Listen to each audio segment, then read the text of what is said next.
Hello and good evening. Welcome to this year-end special episode of That's Life. Good evening, ladies and gentlemen, boys and girls.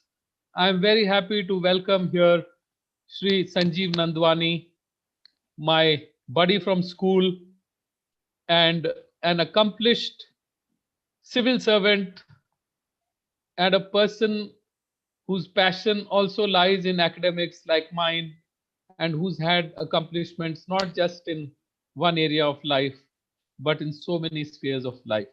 So today we are really looking forward to a lot of great insights from Sanjeev Nandwani, and let's get the snowball rolling. So Sanjeev, welcome to the show. It's such a pleasure having you here. Thank you, Atul. Thank you for those very kind words, and thank you for having me on the show. And thank you to all the viewers and listeners for taking the time out. Whoever is watching the video now or will watch it at some point of time. To the students, thank you for being there for us. Thank you. So Sanjeev, as I do with all my episodes, we start from school. So would you like to tell us what all you did at Loyola School, all the naughty things you did and all that you were involved in? Oh, that's interesting. I like the start off and the kickoff to this. All right. I think I've been listening to the other batchmates and colleagues and friends of ours, Hmm. and it's clear, it's evident that as far as Lowlians are concerned, and people from Jamshedpur are concerned, the schools had a major impact in their lives. Hmm. Uh, for me, it was something that has stayed with me, lived with me, and will continue with me for the rest of my life because I do travel to Jamshedpur, and whenever I do travel to Jamshedpur, I make it a point to go somewhere across Loyola, if not get into a Loyola and have a look around. We all joined school very early, kindergarten, and we stayed there till the very end. And Yes. I think whatever I am, I could say for positively for myself, is largely, if not all, because of the school. But I Hmm. would also give a lot of credit to Jamshedpur as a city. Hmm. But let me try and tell you what I think the school taught us in Hmm. in so many ways. Sure. If you look at the Loyola song, Hmm. we talk about the hearts being strong, the students being true. For here the boys are true and the hearts are strong, and merrily we sing as we As march we go along. along. Hmm. Yes, that's the refrain that we were inculcated with. And we were very privileged to have another school song that is much longer, that comes in lane, but later in class 9 or 10, we had that. But this was the song that actually came in. And so it actually brought about a lot of camaraderie in us. Hmm. Hmm. And that has helped us all our lives. I would say that Loyola School is largely responsible for character building in us. And I would give all the learning Hmm. outside the class, Hmm. in on the school campus amongst the Hmm. students, Hmm. as much Hmm. importance as within the class. And so, there's so much that you could learn from your peers. A lot has been spoken about the clubs. I would also like to add that, I was very, I joined the hostel in class 7, and I Hmm. was there for a couple of years. And that Hmm. was another very enriching Game changer. experience. Hmm. Absolutely enriching experience, Hmm. because I learned a few things there. I Hmm. learned quite a few things there, which I possibly will want to come back to. But Hmm. if you look at the school crest Hmm. and all that Hmm. it Hmm. embodies, In the Tata Karitate, Steel especially. ladle, Yeah. the Hmm. IHS, the Hmm. chakra, which talks about progress, and Hmm. also in Caritate and Justitia, you're Hmm. talking about charity and you're talking about And justice. justice. And if you look at all my friends who have come on the show earlier, Hmm. everybody's talked about these few things more than their own professional accomplishments. Hmm. And I think that's what is important, because at the end of the day, you do something for your living. You also give back to society in terms of your profession, but you by and large give these qualities and attributes. And I think the whole combination of the fathers that we had, and the Hmm. teachers, and the Hmm. teachers, I mean, the fathers had left Yeah, the their teachers were no less. Absolutely. The Absolutely. fathers had left their comfortable abode where they were, Mm. and they'd come down and had given up everything for Mm. imparting education in a very distant land. Mm. And I thought we had the most committed teachers. And I'm sure Mm. teachers are committed everywhere, but we Mm. really had the most committed teachers. But I would like to move on from the school Mm. to the See, city there as are well. two things here, Sanjeev, I'd like to mention. The thing about camaraderie, which you said. So, most of the time you find that the great bonding that takes place, it takes place more in boarding schools. But in case of Loyola, we find that even among day scholars, there was a great bonding, a very strong bond. And I think the school structure and timings at that time were important for this. They were responsible for this because we stayed on till 3 o'clock. Post 3 o'clock, we played games. So you see, we had a long lunch break in which we ate very fast and then played games. And then at the end of school, we again played games till 5 o'clock. So all this, and the system that you talked about, and what you said about, living, everyone doing something for a living. I think all that we learned in school, the foundations that were set there, now they also contributed in a large way to what we've done as professionals. I couldn't agree Because more with that's you. your core. That's your core. So I, I I could think that, I couldn't agree yeah, more with you. Yeah, yeah. I couldn't. I mean, I'm sorry if I put it across wrongly. When I meant camaraderie, I meant the entire Loyola school, not Yes, just the no, two that's years why of I'm hostel. saying I Yes, understood what you said. And then when you mentioned about the hostel, so there you learned a little more. You yes, became even closer. yes, And and there was no difference between hostelers and us day scholars. We were all so close.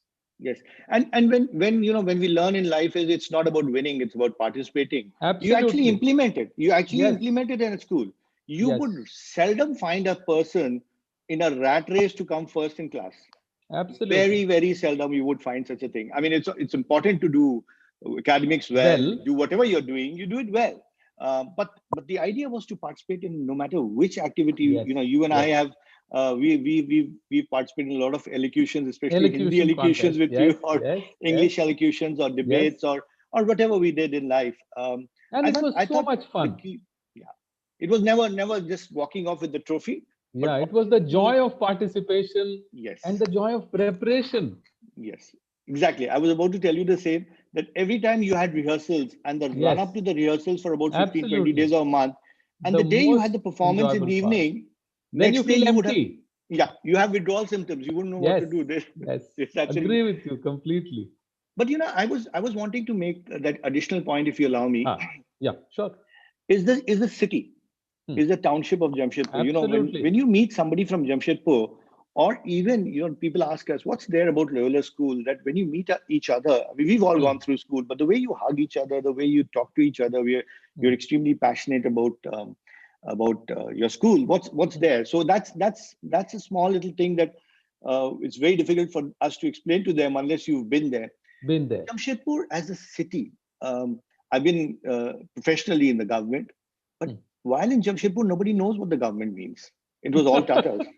It was all Agree. Tatas. Whether it was the water, the electricity, the roads, we owe our existence to the Tatas. I And mean, you they never needed to think about the government because there was so absolutely, much good governance there and still is. absolutely, and they also made steel, as they correctly And said. they also made steel. Absolutely. But the way it's turned out to be in such a cosmopolitan city, a town. I'm happy that it was a town. Hmm. We never distinguished between religions and castes and creeds and stuff Class. like that. And Nothing the, mattered. the Gini coefficient was very, so it wasn't, the disparison was not there. But two communities, I mean, I'm at the end of the day, despite saying that, I would like to say it positively, Hmm. that I personally learned a lot from, because they were smaller communities. Hmm. One was in my hostel were the Anglo-Indian community. Hmm. They're such a fun-loving community. I learned all my English from there, because before I Hmm. went to the hostel, I was so shy of speaking in English. I never knew English. And there But you had to speak English. you had to, because those guys, Yeah, their Hindi was Hindi very was not their broken. strong point. Yeah, Hindi was very not their broken. strong. And But you know, the way they used to write in their copies, I still remember some of those things. yes, I've And kept it in used touch with a to, few of them. But the two things that I learned from them is participating in all games across, they were too and good at games and music, athletics. and Oh, music. All my wow. music, my Black Magic Woman, my Carlos Santana, everything came from there. But the other is a community which has inspired me, Hmm. is what we saw most in Jamshedpur. Other than Mumbai, I think Jamshedpur has the largest number of Parsis. Hmm. And I think True. that's one community which I have been very pleased to interact with wherever they want. The bindas, the Hmm. positive attitude, Hmm. uh, always looking for solutions, never getting into all kinds of rubbish. And I really think these two communities in Jamshedpur stood out from Admirable, me. admirable. And Excellent yes, observation. so these are the few things that I think stood by me. And that's why when I go back to Jamshedpur, I make sure I go back. I miss the Greenwood tree, but I love to go back and see my Yeah, we old all do. hostel, which, yes. And even, Old even if you look hostel is at, also transformed. absolutely. Huge But even if buildings you there. looked at the Saturday movies that we used to Beautiful. aspire to Yes. go and see, I mean, there's so many things that Jamshedpur gave, I mean, Loyola School gave us. Hmm. Ashok Bhai said, well said, Sanjeev. He resonates. So do Completely, all of Ashok. us. Completely. Yeah. So now let's move on from school, because we could hold this episode and many more episodes of this kind only on Loyola School and our journey there. There's so much to be spoken about. There's so much to be appreciated and shared. So, Sanjeev, let's move on from there. Now, from there, you went on to do something in the Merchant Navy. Yeah. So, Hmm. when I left school, the only two, before I get on to Merchant Achha, Navy, what did I'll you do the day our ICSE exams ended? what, don't you remember? We all went to see Kung Fu. That's what I'm saying. We all Was went. it Enter 14th. the Dragon? Yes, absolutely. Enter the Dragon, Kung Fu. Yes, Netraj Cinema Hall. We Natraj had our Cinema Hall, ICSE Bistupur. from 6th December to the 14th of December Correct. 1976. And then we went to see Enter the Dragon. Enter the Dragon. I mean, Great. and then, all that fun. And even now, when we go to Jamshedpur and meet our old Loyalians, we try and go and have a little bit of chanachur, fakira chanachur, and Yeah. softy, All and the all the street food and stuff like that. Yeah. correct. Okay. Before I go on to the Merchant Navy, the only regret that I have, and I think it was a major regret, that I wish, I was less naughty in the Hindi class. I Okay. mean, I was okay in the other classes. That's a regret that I had. I went and apologized for that. But yeah, that was But you something were that good I at wish. Hindi. You were very good Yes, at but Hindi. I think that's the reason, he never would want me to answer. And Ah, I possibly went on and I was a kid. That's the only regret that I have. But the rest was all outstanding. And yeah, but nonetheless, my respect for Mr. and Mrs. Narang in terms of the professional capabilities was outstanding. And they knew it when we had a little chat subsequently. It was there. But if I were to go back to school, I would be less cruel in the Hindi class. you That's were something which I probably a will. very, cheeky student there. Yes, I mean, I only in the Hindi class. I wasn't. I don't think I was not in the other classes, but I don't know why I was there, and that too only. Impish, impish. Yeah, so that was That's all something that right. I. That's age. That's we Yeah, were yeah, still yeah, kids. yeah. So Merchant Navy, I was very sure that I wanted to do either the NDA or the Merchant Navy, Hmm. and the only two subjects that I could understand in school, maths and physics. Hmm. So I went there, and so I had a choice between the NDA and the Merchant Navy. But Hmm. at that point of time, not many would venture out into the Merchant Navy. And Hmm. the Merchant Navy has two streams. You could either go to the engineering stream, which was Engineering stream. DMET in Hmm. Calcutta, Hmm. where our batchmates Hiri Where and Kapula, HC went HC there. and Kapula, Kapula also. yes. And And the other Sharad was Vishwakarma, he went to the Bombay school. same with me. So Sharad Same and I with are you. batch. We continue Oh, to be all right, all batchmates right. there. Oh, great. So we are from the training ship called Rajendra, Hmm. which we then became navigating officers, and then Hmm. we cleared our second mates exam. So what is called the second mates, Hmm. and I was there for about 4 to 5 years in the sea. At Hmm. that point of time, the biggest shipping company in the world was Shipping Corporation. So we Hmm. were SCI. fortunate to be working SCI. It was very, Hmm. very good because it had Okay. people Wow. downgrade Indian industry at that point of time, but Institutions. the maritime industry that time, Indian industry was very, very competent. And Wow. it was a very good company to work for. You had a Hmm. large exposure. So I was there for 4 or 5 years, sailed Hmm. around, good Hmm. exposure, sailed around the world, and Hmm. became a second mate. Hmm. And at the age of 24, called it a Wow. day. Second mate means just below Second the mate is captain. equivalent to no. Second mate, and then master or captain. So Okay. second mate is what you are after 4 years of finishing your training ship, Rajendra, then shipping corporation, is at the same level when an engineer becomes, he passes out after 4 years of engineering. Okay. So So you are you are at equivalent par. You are a at degree par. holder at par at that point of Perfect. time. He Perfect. becomes something called a fifth engineer. You become something called a third officer after you Okay. clear your second mates. So Fine. that was another huge experience. It's a Hmm. tough life. Not many Hmm. people were aware of it. Hmm. It was a life where you had to do everything from Hmm. cleaning the toilets to doing navigation. You had the Cleaning the best deck. navigational systems in the Hmm. maritime industry at that point of time. So you were exposed to those satellite navigations were even there in the 80s at that point of time.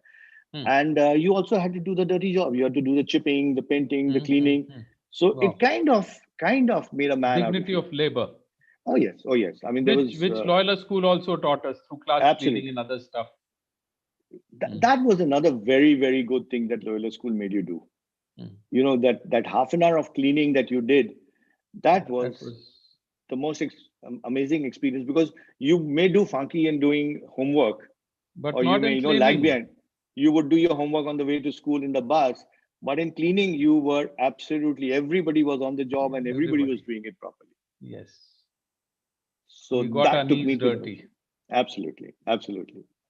But then after at the age of 25, I left the merchant navy. I opted to appear for the civil services. I Hmm. was lucky to get through one of the allied services, Hmm. and I joined in the very first year Hmm. in 1986. 6. Yeah. So I joined the government of India. Complete transformation from a role in the From merchant navy to civil services, which was what a actually rather prompted you to appear for the civil services exam? Why did you think of it? it's a toughie. I'll try to be as candid as possible. Hmm. So the primary reason was, my mother had a very huge influence in our lives because Hmm. unfortunately we lost our father very early. So we were three brothers, Hmm. elder brothers a doctor, younger brothers here in Cal, chartered Hmm. accountant. Hmm. So she felt that I should have a go at the civil services. Now Hmm. we all come from a place called Bihar, Hmm. uh, Akhand Bihar. Hmm. Even I mean we are Jharkhandis, Jharkhand but also, yes. Hmm. we are Akhand Bihar. So Hmm. civil services is something which is Yeah. Dream. yeah. So I had no clue. Like I said, I had no exposure to government. There was nobody in my last few generations who ever in the government. And so for emotional reasons, I said, why not give it a try if she's making a request to me? And every job Hmm. serves society in some way or the other. Yes. So I would not, I have my best friends are still from the merchant navy.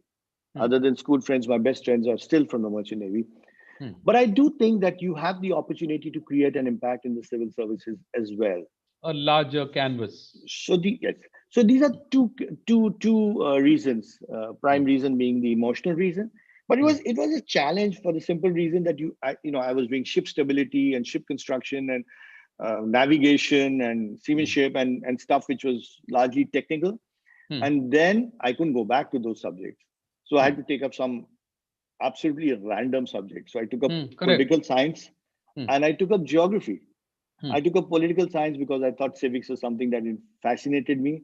But you would also be surprised to note, I mentioned this to Mr. Paul Matthews when I met him, Hmm. that I took up geography only because of him. Wow. Because the way he What taught a us, compliment. yes, absolutely. There's no doubt about it. I mean, he was an amazing teacher Hmm. and he instilled in us Hmm. the desire to learn more about geography. I must And send him this recording. yes, no, he would. I mean, I've said, yeah, I'll so do he that. knows about this, but I'm sure I'm not the Great. only one he's inspired. He's Yeah, inspired the not whole not the generation only of. one. We are all fans. So We I love joined the geography civil also. services in 1986. I'm from the 86 batch of the Indian Trade Service. Hmm. My role primarily revolved around international trade under the Ministry of Commerce in the government of India. So I Hmm. spent 3 decades with the government of India Doing that, yes. doing that. And then, as you may have seen, I quit. I took an early separation in 2016 and joined the private sector for a while in a steel and mining company. Right. So, Sanjeev, now tell me, you joined the Indian Trade Service at a very interesting time Yes, because you joined pre-reform correct. and 91 onwards with the new economic policy and stuff coming in and the reforms happening. So, how would you describe the trade before the reforms, after reforms, and to date? The role of foreign trade in our economy. Atul, I must say this before I Hmm. answer that question. Hmm. You and I have had a conversation about this whole thing, about this whole episode and how to go about it, and you wanted my CV. Clearly, these questions are not doctored. But I've seen 4 or 5 recordings in the last 3 or 4 days, and I've seen Hmm. earlier.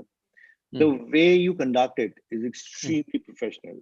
And I think the students of Thank you. yours who are going to see this Hmm. are absolutely privileged to have you around. And you bring out the kind of questions that you ask. It's such an amazing question. Not many people would remember that we started our liberalization experiment in this country much 91. later Yeah. than many other countries, including China. Yes. We started Yes. in 1991. And so after the 86 batch, and for the first 5 years of probation of 2 years, and then 3 years, you actually put in your best in the first few years, was complete control. And we would have, as youngsters, we were called assistant chief controllers, imports, exports. You had fancy Hmm. names, fancy designations, all that tim tam that goes around with it. Hmm. And you had industries coming to you begging at your Begging. feet to issue a license to them. I remember the Bata local head here coming Hmm. to us for a capital goods license, which is a machine license. Hmm. Hmm. Hmm. I know capital goods. And I mean, we were reasonably humble people from a humble township. Hmm. And we said, "Ab And ye you kya kar felt rahe hain?" bad seeing that. But the whole policy, the whole process was so inward looking, Hmm. was so control oriented, Hmm. was so negative in thinking Hmm. that you could not possibly have done wonders with that Hmm. kind of a regime. Hmm. Um, we always felt that with these rules, are we expecting the industry to perform with their hands tied in the back? I mean, Hmm. ideally you would. And, That's and what if it was. we had monopolies in the country. Hmm. I'm sorry, but the Tatas were one of the biggest monopolists. The Hmm. Birlas were the other. And so you had just 4 or 5 monopolists. Hmm. Tatas did not do it out of choice. It's just the policy regulation. So the regulatory Hmm. environment, the policy Hmm. environment, the whole Hmm. The nexus between protective bureaucrat, environment. industry, and politician without getting into politics. Hmm. Having said that, it's easy for me to criticize because in hindsight, everything is six Hmm. by six. Hmm. Everything is Right. 6 by 6. Hmm. Where was the money? There was no Hmm. money in Hmm. the system. Hmm. But we definitely needed reforms. Hmm. And so 1991, when Hmm. reform started, Mr. Chidambaram was our commerce minister. He came to our Hmm. office. Hmm. Incidentally, for him to come as a minister to come to a regional office in Calcutta, I was in Calcutta at that time, Hmm. Hmm. was something really big, which means that he went around the entire country in smaller Country. offices Hmm. and tried to make sure that this is rolled on into the country smoothly, seamless. Sensitize everybody about this issue. Absolutely. He in the commerce ministry and the finance minister was the former, They were both instrumental. yeah. So I was fortunate to see both the chain, both the Yes, regimes. that's why Clearly, I asked you. You were at a very, very interesting time. but clearly the reforms were very important. Hmm. And so the first generation reforms of trade, RBI, insurance, the minor stuff Hmm. was very, very quick in the first 2 3 years. So you had Hmm. partial liberalization of the trade account, then the current Hmm. account, and then the Hmm. capital account. We don't have it. So the services exports got boosted up. So Hmm. that's when all the IT and other spheres started Yeah, coming. they started blooming. And it's only much later that the second and the third generation reforms, which are very important and more difficult to implement, that you Hmm. can now see. You see, right now we are all talking about the agriculture, but it's a Hmm. reform that needs to happen in whichever Yes. fashion, shape. I'm not getting into the politics of it, but that needs to happen. And people are not talking about another reform which is happening simultaneously. I was involved with it 6 months back. Is Hmm. the labor reforms. You Hmm. see the 3 codes that have come out between June and now. Labor reforms are being pushed in silently, nicely, with stakeholder consultation and stuff. So I think the whole And process another of huge reform, Sanjeev, if I may just interrupt for a second, education, especially higher education reforms. completely, They too. completely. Yeah, that too There's is happening. miles to So it's go. good. There's miles to go in terms of the macroeconomics of the country, Absolutely. the center-state relation, the parliament, the various institutions that we have. But in terms of economic reforms, it was necessary. A path If breaking I could initiative. add a little macro scenario to this, Hmm. um, I whenever you want to stop, you can stop. No, But that's fine. if you look at the history of mankind, Hmm. and if you look at the last 100 years, Hmm. let's say 1900 onwards, has Hmm. been the most crucial for Hmm. mankind in terms of the developments. Hmm. Electricity, so many things came in at that point of the steel, electricity, industrialization, Railroad, world everything. over, everything. Hmm.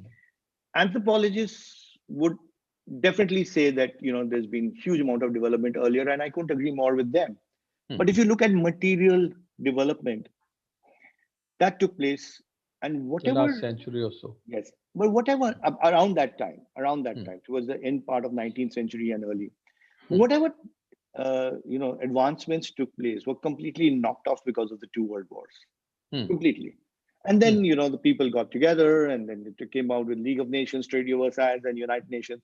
Let's live civilized fashion. So let's look at, and then decolonization, very important phase of mankind on this planet. Hmm. Decolonization had to happen, should have happened. Colonization should not have happened, but Hmm. whatever. So if you look at the period between 1950 till now, Hmm. which is just 70 years, The last 70 years.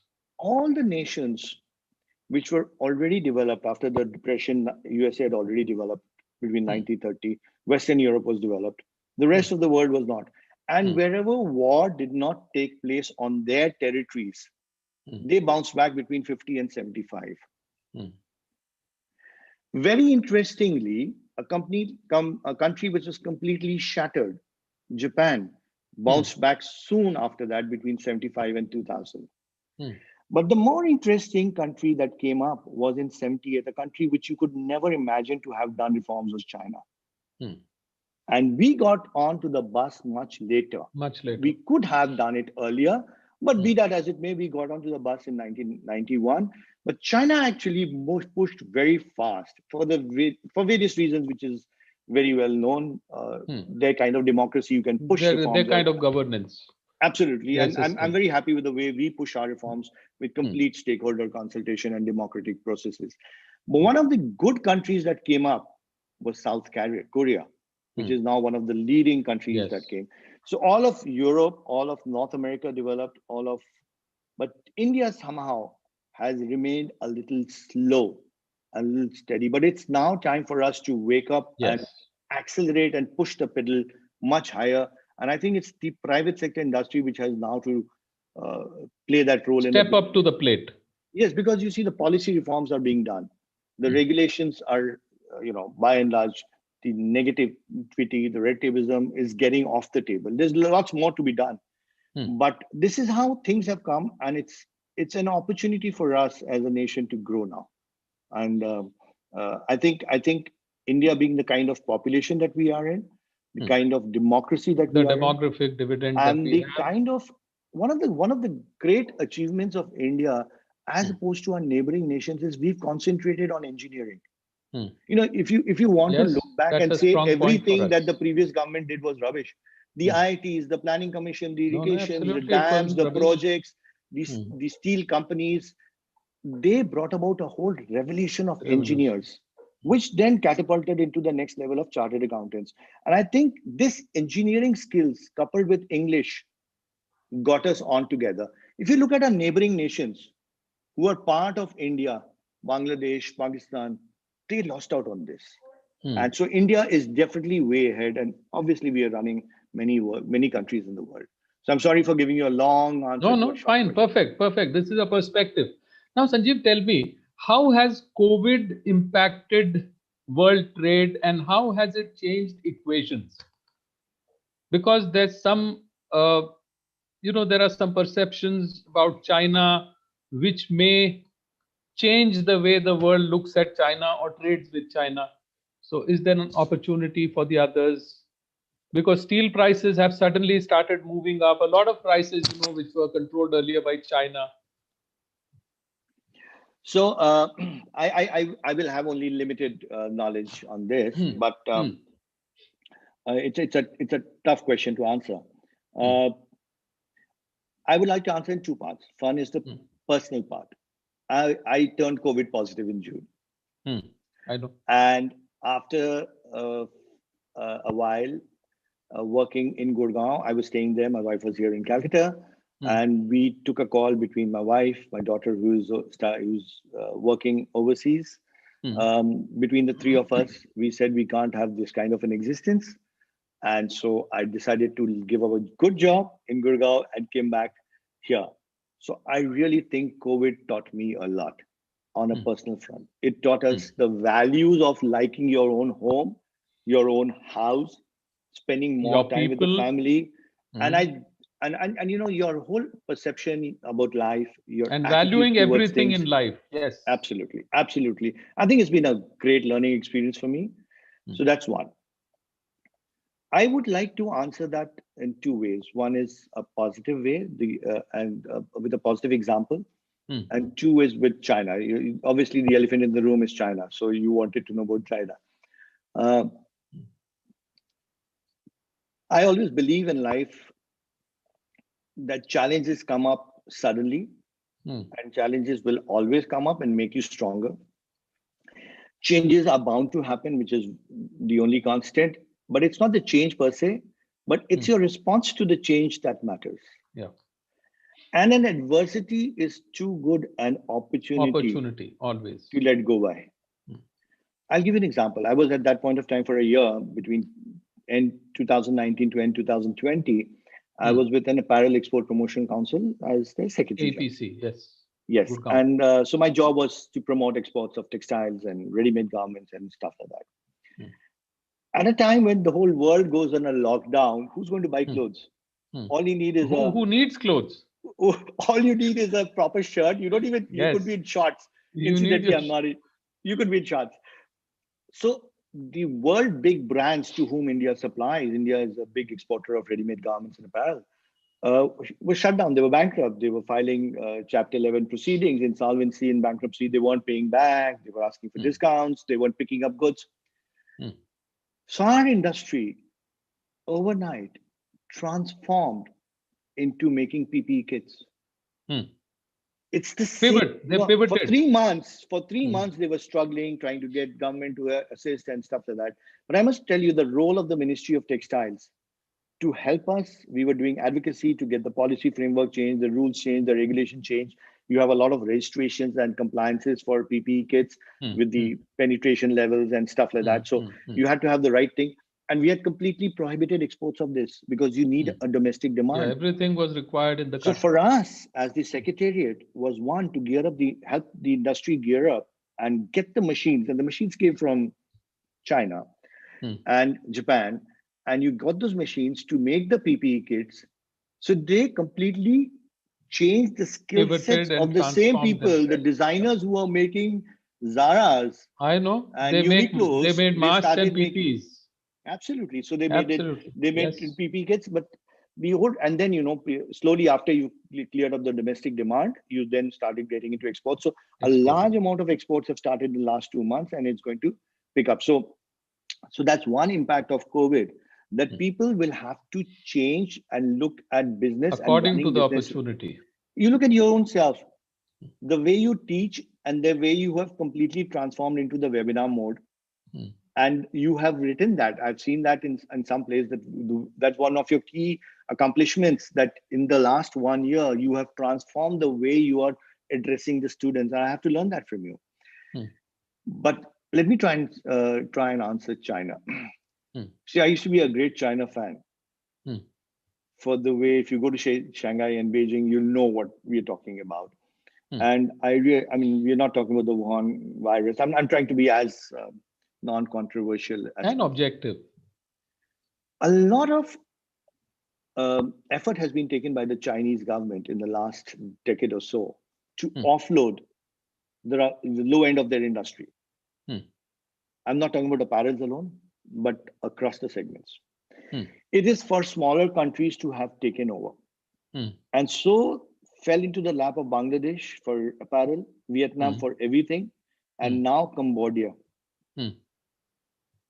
And these are the countries which have taken over the low end of stuff. So anything which is hived off from them or offloaded from them, you could have picked up as well. So we were making attempts to pick up those items and starting exports. To be more specific, man-made fibers in textiles. Hmm.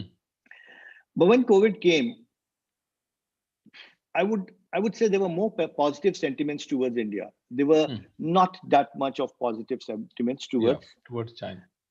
Unfortunately, whatever be the reason. So you can't ignore that aspect of it. There's a perception, and the perception has some amount of truth in it. You can't ignore that. But if you look at India's basket of imports, we do about $450 billion of imports a year last year, out of which $70 billion is a large chunk of that is crude oil, but $70 billion of non-crude oil import is from China. Yeah, a lot of pharmaceuticals. So chemicals, pharmaceuticals, even when for your textiles, the embellishments, you name it and it's there. Yeah, they have it. Yes, steel we don't need because we are now the second largest producer of steel in the world after China. We beat Japan to it. But where are we going to source that from? We need to source that from somewhere. On the one hand, you have the sentiments which say no Chinese products. On the other hand, the industry says, hey, they give me the right quality at the right price. So what do you want us to do? Do you want us to make our end products and export, whether it's an intermediate product or an end product? Do you want us to export or cater to domestic industry?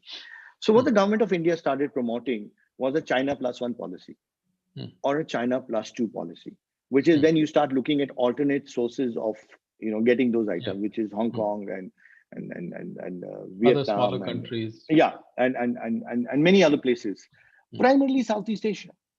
But you must remember that those countries where these things are going, but for South Korea, are all investments of China. Yeah. All are investments of China. Through the back door. Whichever way you want to look at it. Yeah. So I personally do not believe that in the long run, you would be able to ignore and say, I'm not getting. And in any case, it is not allowed to discriminate between nations according to WTO principles. So I do believe that sentiments will have to calm down, and over a period of time it will get back. China has to make some corrections, and things will improve. So there is, but people will also look at the basket of trade that goes around the world. There are a lot of redundancies that we trade in, which will go away. And during the COVID time, there are a couple of industries segments which have done very well, as you would know. Healthcare has done phenomenally well. They've done extremely well. The packaging industry has done phenomenally well. The logistics and the services industry have done phenomenally well. And I think some of them will continue for a while. So Sanjeev, I understand, you've done a lot of work, trying to promote foreign trade from the north and northeastern states. Now that's a very interesting thing. In fact, I was reading in your bio sketch from Manipur to Myanmar, and lots of work you've done in that area. So tell us a little more about the Northeast, because a lot of us really don't know much about the Northeast and the kind of trade and other things that they do and the way they are developing. And you seem to have worked extensively for the development of foreign trade in that area. So I consider myself privileged to have been posted in the Northeast. I was in Guwahati looking after the 8 states. My wife and I were there. 4 years? Soon after, 4 years you were there? 3 years we were there. 3 years. And we were there. A lot of people think, a Northeast posting is not one of the best postings. But honestly, the beauty of Northeast. Yes, I know. It's ethereal. I've been there. It's ethereal. Yeah. But other than that, we were discussing the other day with the Australian High Commissioner's office, and the word that is used in Northeast is called potential. There's a whole huge potential.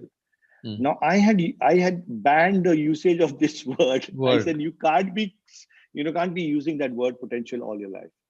You got to convert that potential into reality.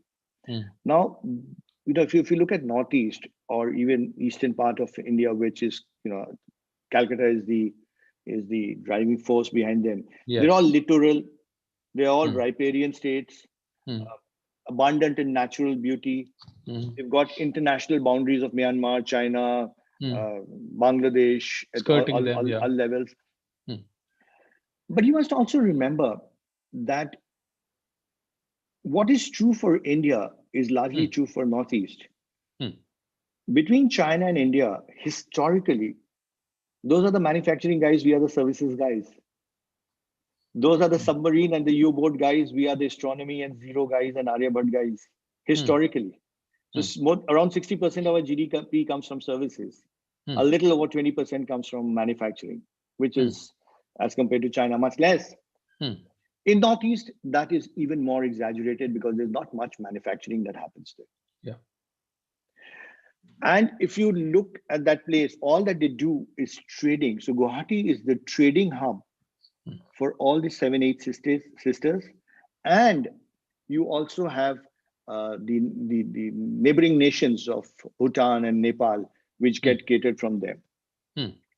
So I think that there is a huge amount of interest in those products Mm. which are locally available, like horticultural, farm produce, Yes. handlooms. The struggle is not with those items because those Mm. are amazing quality of items, the Moga silks, the everything. The struggle is the scales, Okay. and those scales need to be expanded. Mm. The I also profit margins believe, are not there. Economies of absolutely, scale. absolutely. Why should Bangladesh get it from any other country in the world when you got it right up north in Mm. In Mizoram, in Assam, in Meghalaya, and then Mm. just push it across? Mm. If you look at Myanmar, and Mm. we've gone across borders to all these places several times. Mm. If you look at Myanmar and you look at the Manipur or the Nagaland border, which is there, why should goods and stuff come from China to them? Why could they not go in there? Mm.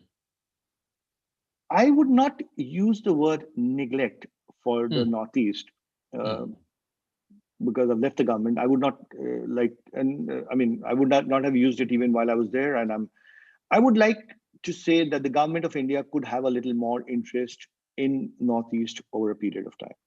Mm. One of my standard things is that a large amount of policy making Mm. for the Northeast is done Mm. in Delhi, Mm. which should be completely controlled and done in Guwahati, Shillong, Manipur, Okay. Imphal, wherever. So there should be complete decentralization. A, an average bureaucrat Mm. in Delhi, if you can name all the 8 states, is Mm. considered to be is considered to be an awesome bureaucrat. If he can name all the 8 capitals, he's supposed to be a brilliant guy. If he can relate which capital belongs to which state, he's supposed to be a genius. I mean, that's the kind. I really think, Ignorance. That's why I said, yeah, there's a lot of ignorance about the Northeast. even after so many years, which is a shame, Mm. which is a shame. But I do strongly believe that Northeast, more than goods, trading in goods will always eventually continuously take place. Mm. But it's the services Yes. that will really do well if they are there.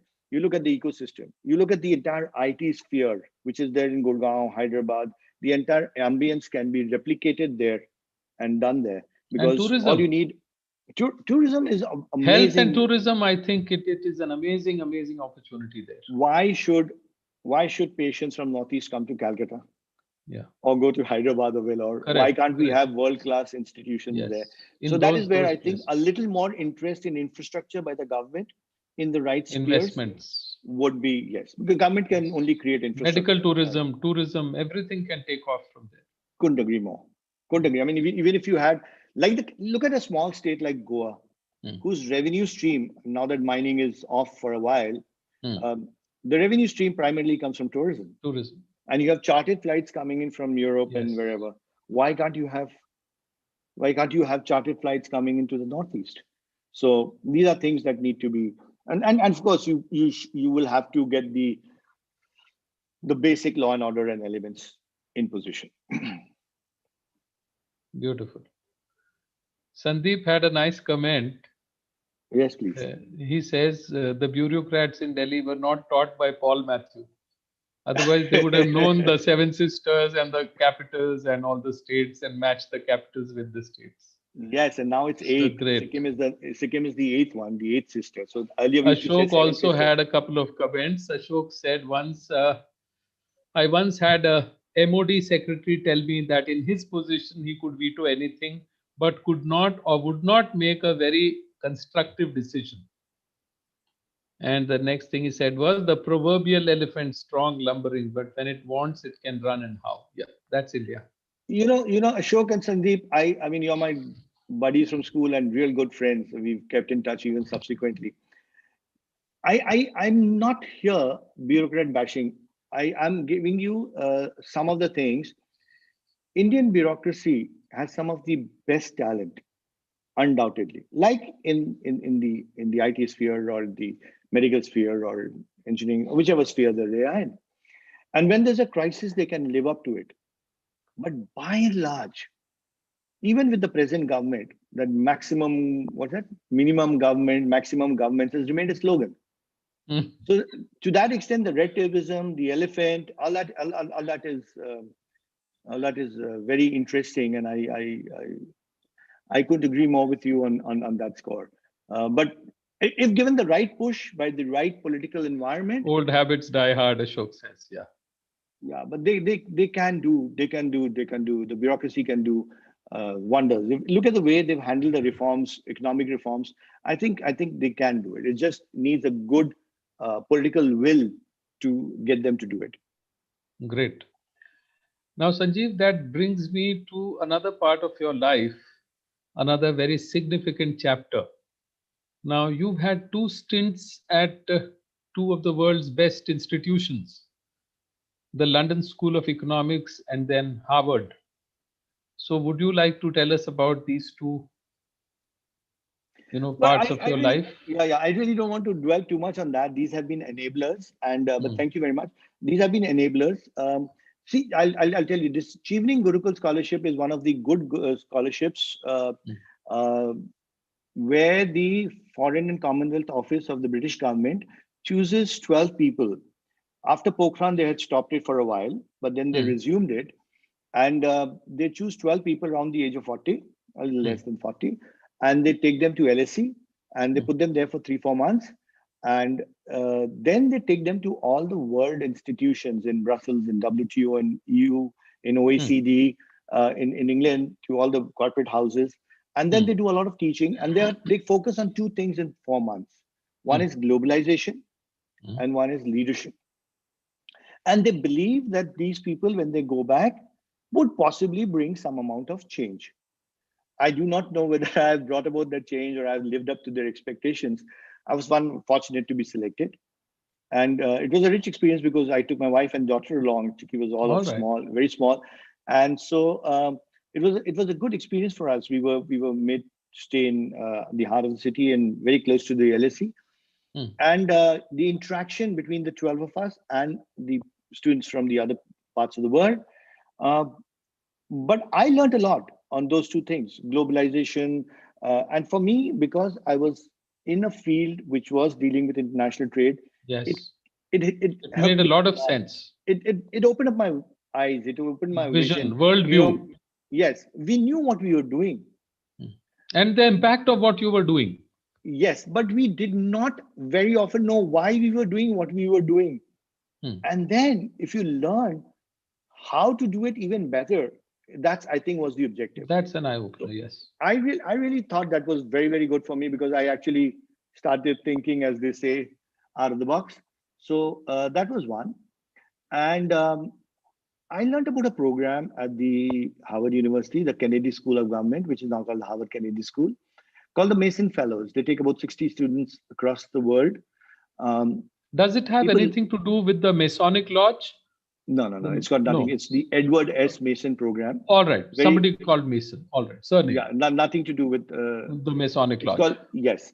And Mm, there again, they take 60 people across mm, the world. But mm, unlike the Chevening Guru School scholarship where they paid us to be there, in the mm, Harvard, we paid from our own pockets because we mm, wanted to mm, go and pick up. So we Wow, had that's a to, big investment you made yeah, in it was a, yourself. yes, it is. We were very sure. We were very sure. In fact, even for that period, for a 1 year, my wife and daughter went with us. My wife took a sabbatical from a job. She did a course on organizational behavior at the Harvard Business School, and Great. our daughter studied in grade 4 there. So it was a family-rich experience. But for me, uh, it was a game changer, more so because there the credits and the courses that you had to do, you had to pass exams, so you went back to college, To school, so yeah. you had to do a master, so it wasn't something that was easy. And Sanjeev, this program was public policy and leadership. Oh, and Public management. policy and Public management, policy and yes. management. Okay. The Tell good us a thing little about more Harvard, about the syllabus yeah, of. yeah, so that's very interesting. As you would know, Harvard is in Boston, on the other side of Charles River, Hmm, in a township called Cambridge, hmm, and where all the Harvard schools are there, and it's hmm, spread over the entire township, hmm, right? They have their own campuses, business school, law school. hmm, So you had to do 8 credits in a year, hmm, but out of that you had to do 3 core credits in the school that you belong to, and the hmm. rest you could do anywhere. I mean, that kind of Anyway. flexibility is there in many US universities, especially the Ivy Leagues. And so I did a course on managing international trade and investment at the business school. I did a course on WTO law at the Harvard Law School. Hmm, I did a fun course at Harvard Divinity School hmm, on religion and war. hmm, And it was very interesting. And the course content was, it was spread across from hmm, business to corporate to, but you did have to choose something for sure in hmm, your economic spheres, hmm, in quantitative stuff. It wasn't a cakewalk. It wasn't easy. hmm, Um, but then I felt that the way I conducted myself after I came back, both in the government sector and the private sector, was hmm, largely because of my learnings there. Two, I think that I could share some of my learnings with students, because soon after that, I became a kind of a regular part-time teacher. Every weekend, I was teaching at Indian Institute of Foreign Trade, a couple of times at the IIMs, but by and large at the Institute of Foreign Trade, where I do continue teaching. I hmm, teach international trade, but mainly negotiations. hmm, Your forte is negotiations, communications. And I love the way I learned it there. And I hmm, try to adapt it to Indian lifestyles and do it. But I like to share a little bit of gyan, hmm, and I believe in this gyan very, very strongly.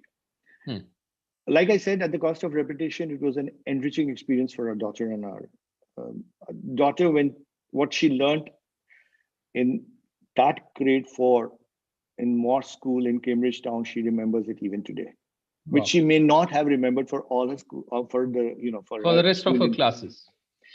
But in Hmm, the way it's taught, and the way the school takes care of the kids, the 15 students are taken care of by the kids. hmm, So I really like the way they teach. But more importantly, I do strongly believe in life that if you want returns hmm, for a year, you should invest in crops. Dal, hmm, chini, chawal, hmm, sell it, hmm, you'll make a hmm, lot of money. hmm, So if you want returns for 1 year, invest in crops.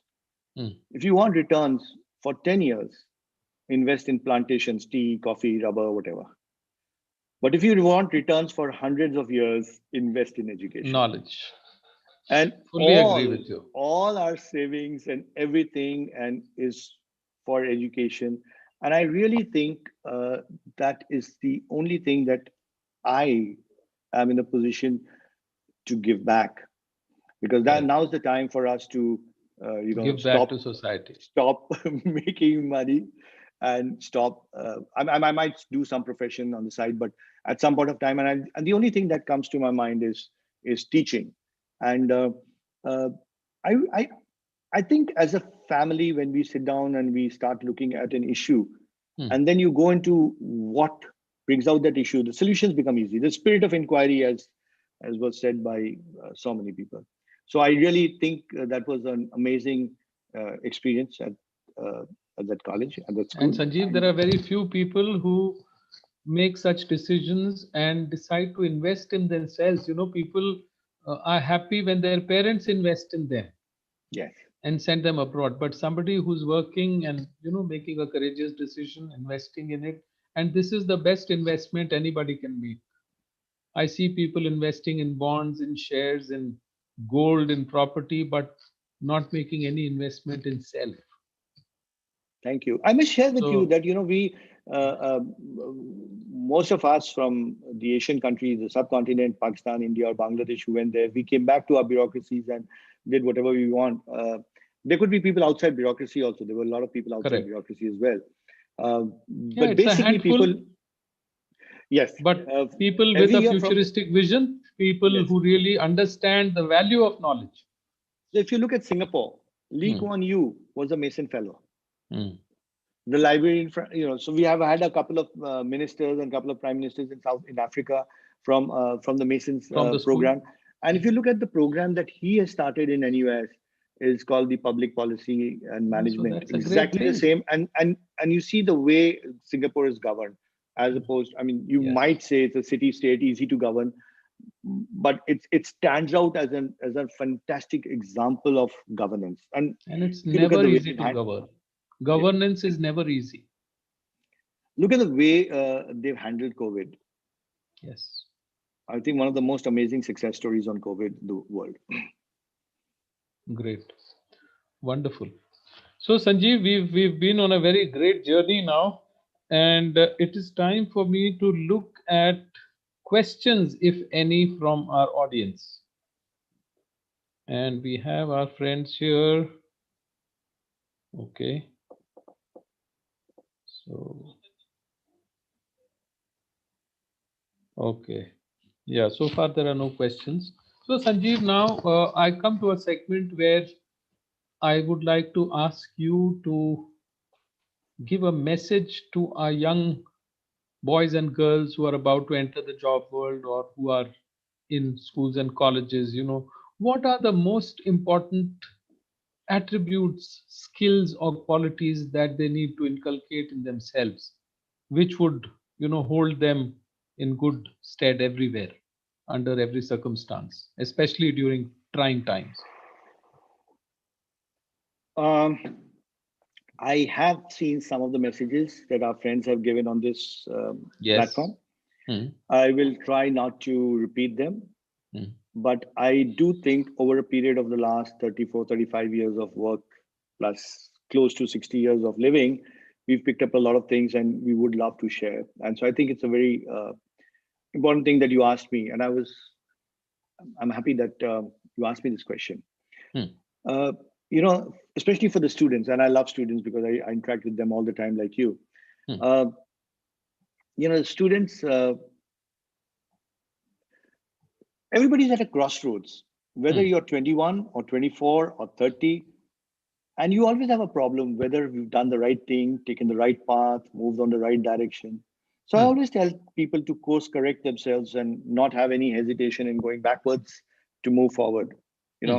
A civil engineer from Hmm. one of the premium institutes of technology can go Hmm. into a completely different path and Hmm. do nation building as a teacher, like Hmm. you do, Hmm.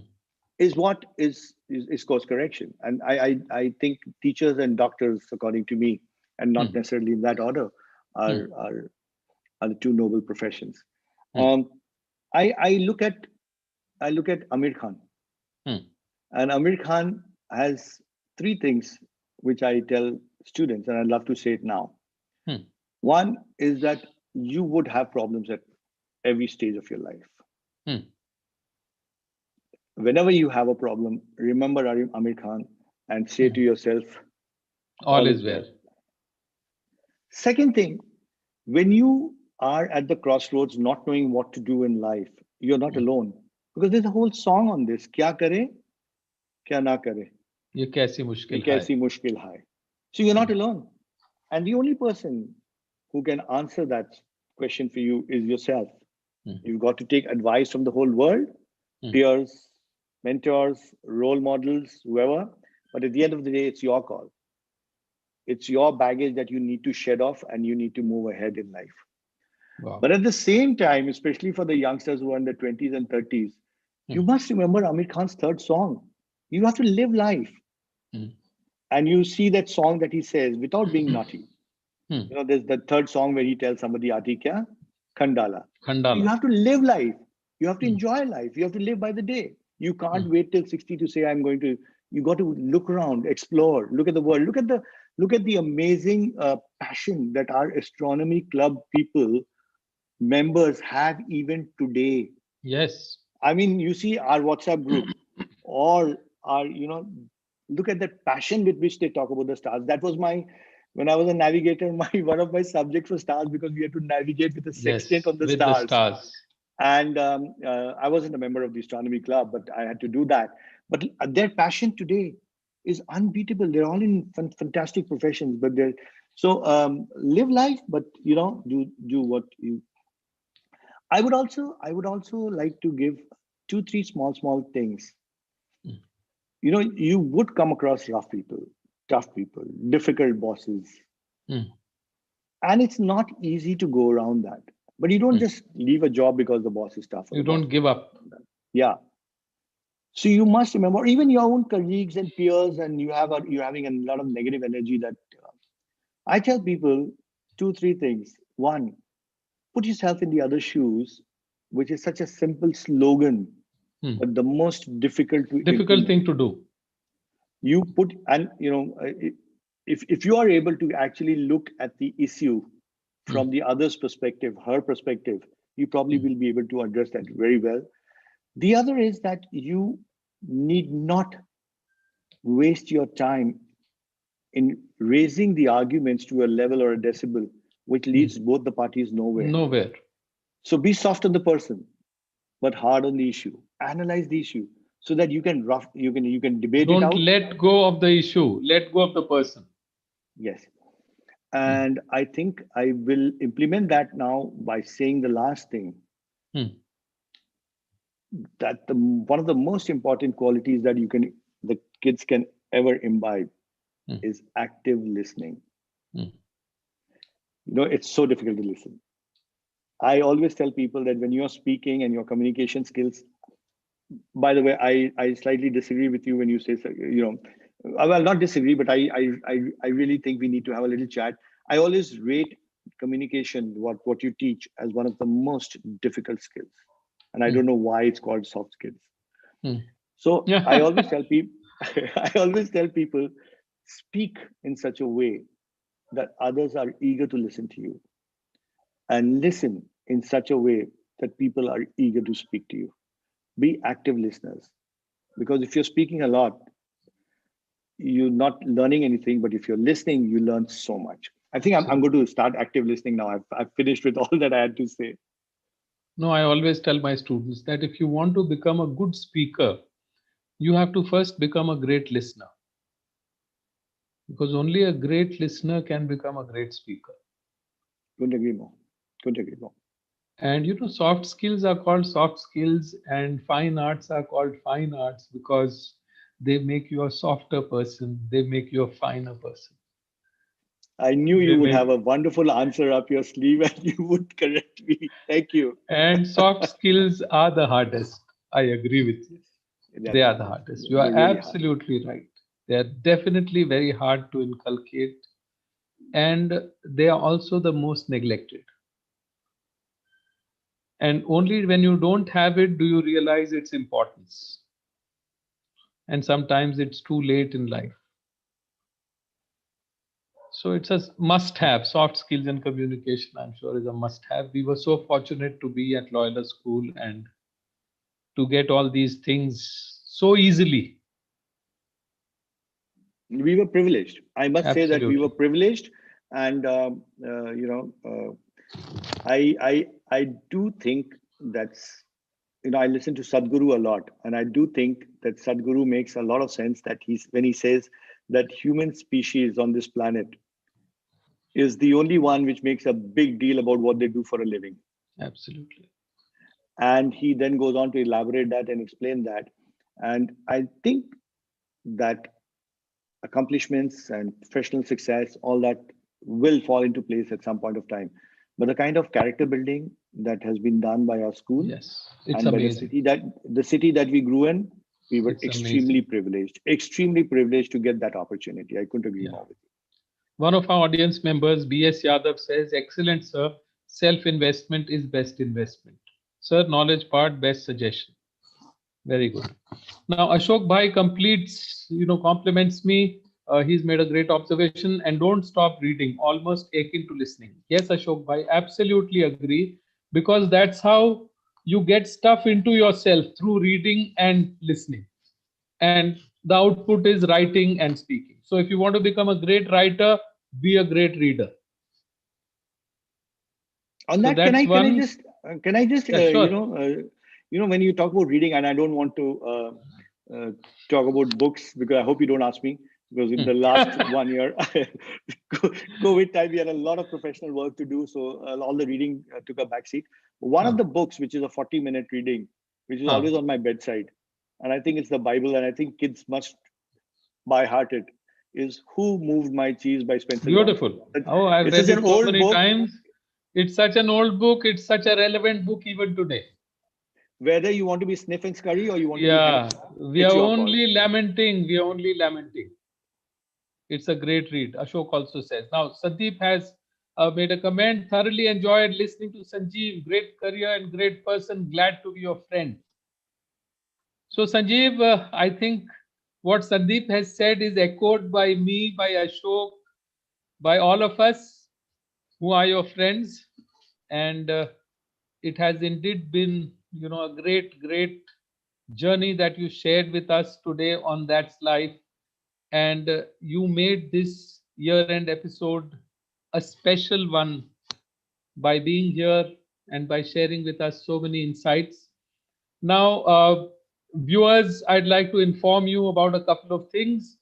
This is a show which happens every week, and every Sunday we are on. And next Sunday, I am going to be on the other side. All my friends, Ashok, Sandeep Grover, Sanjeev Nandwani, and all the others who have gone before. Now, tomorrow I would be creating a Hall of Fame. That's Life Hall of Fame, in which all our panelists would be members. And on 3rd of January, they would be shooting questions at me, and I would be trying to answer their questions. So that's going to be the episode on 3rd of January. Now, until then, stay blessed, stay safe, have a lovely start to the new year, to the happy new year. And Sanjeev, thank you very much from the core of my heart. Please give my compliments and best wishes to your wife and love to your daughter. Before you And have the last word, may I just say a yes, final please. thank you to you, and I thank all the people who Thank have you. taken time out to watch this.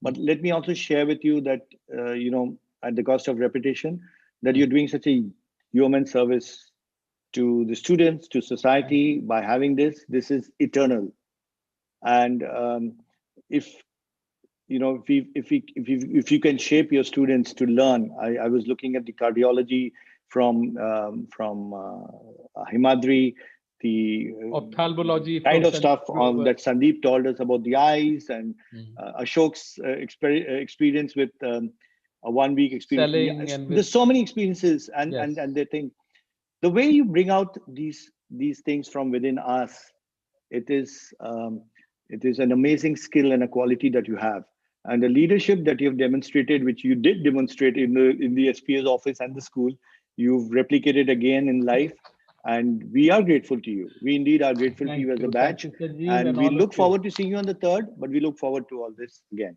Thank you so Yeah. much. Yeah.